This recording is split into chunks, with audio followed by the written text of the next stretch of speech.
In this two-part video, I'm giving first-time homebuyers an 11-step process of buying their first home. Watch me work.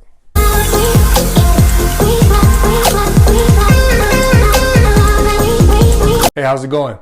Otho Hampton here with Weicker Realtors Real Estate Professionals located in the beautiful Hinesville, Georgia area. If it's your first time to the channel and you want to know all there is to know about living, working, and playing in South Georgia, along with a few other real estate tips, then click the subscribe button and hit the bell so you'll be notified every time I drop a video. If you've been thinking about moving anywhere in South Georgia or relocating because of the military, specifically to Fort Stewart or Hunter Army Airfield, then give me a call, shoot me a text, or send me an email. Whatever works for you. I just want to hear from you. I definitely have your best interests at heart when you're moving to South Georgia. Step 6. Find your house. Your real estate agent will help you begin looking at properties within your budget. It's a good idea to make a list of your top priorities. Rank your priorities from the most to least important and show your list to your agent. Your agent will then show you the homes that fit your criteria.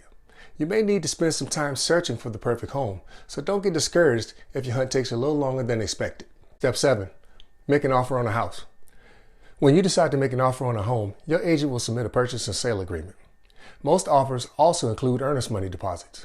An earnest money deposit is a small amount of money, typically 1 to 2% of the purchase price. Your earnest money deposit goes towards your down payment and closing costs if you decide to buy the home.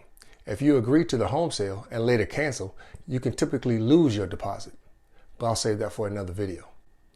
From here, they can respond in 1 of 3 ways. They can accept the offer, which allows us to move on to the next step in the process. They can reject the offer, which puts the ball back in our court and allows us to submit another offer or move on to another home. Or they can give us a counter offer that may change the purchase price or some terms of the sale, which we can either accept or reject it and make another counter offer as well.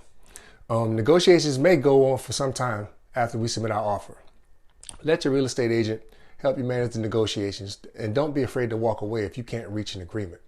Once we do reach an agreement, it's time to move on to the next step in the process. Step 8. Get a home inspection and appraisal. An appraisal is a review of the home that gives you a rough estimate of how much the property you want to buy is worth. You must get a home appraisal before you buy a home with a mortgage loan. Lenders require appraisals because they can't lend out more money than the home is worth. If your appraised value comes back lower than your offer, then you might have trouble getting financing. An inspection isn't the same as an appraisal. During an appraisal, a home value expert will give you the rough estimate of how much your home is worth. An inspector will go through the home and specifically look for problems. They will test the electrical systems, make sure your roofing is safe, make sure appliances are working, and much more. After inspection closes, the inspector will give you a list of problems they found in the home. Step 9. Ask for repairs or credits. After you view your inspection results, you might want to ask your seller to correct some of the problems that you found. You can do this in 1 of 3 ways. Ask for discounted purchase price considering the results. Request the seller to give you credits toward the closing costs. You can ask the seller to fix the problem before you close. The seller might accept or reject your request.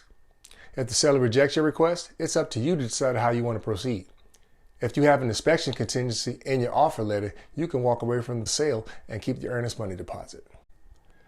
Step 10. Do a final walkthrough. You should do at least 1 walkthrough alone in your new home before you close, even if you're 100% committed to the property. This time allows you to check and make sure that the seller has made the repairs that you requested and cleared out the property as well. Walk through the property and make sure that the seller has left any belongings. Check the repaired areas that you requested and make sure that you keep an eye out for pests. You can also do a double check of the home systems 1 final time to make sure that everything is in working order. If everything looks good, it's time for you to confidently move toward closing. I know it seemed like it took forever, but you finally made it. Step 11. It's time to close on your new home. Your lender is required to give you a document called a closing disclosure 3 days before closing, which tells you what you need to pay at closing and summarizes your loan details. It's a good idea to read through this and make sure that the numbers don't vary too much from your loan estimate, which you would have received 3 days after your initial application. Once you've reviewed your closing disclosure, it's time to attend the closing. Bring your ID and a copy of your closing disclosure and proof of funds for your closing costs. You'll sign a settlement statement which lists the costs related to the home sale. This is when you pay your down payment and closing costs. You'll also sign the mortgage note, which states that the promise to repay the loan. Finally, you'll sign the mortgage or deed of trust to secure the mortgage note. After closing finishes, you're officially a homeowner.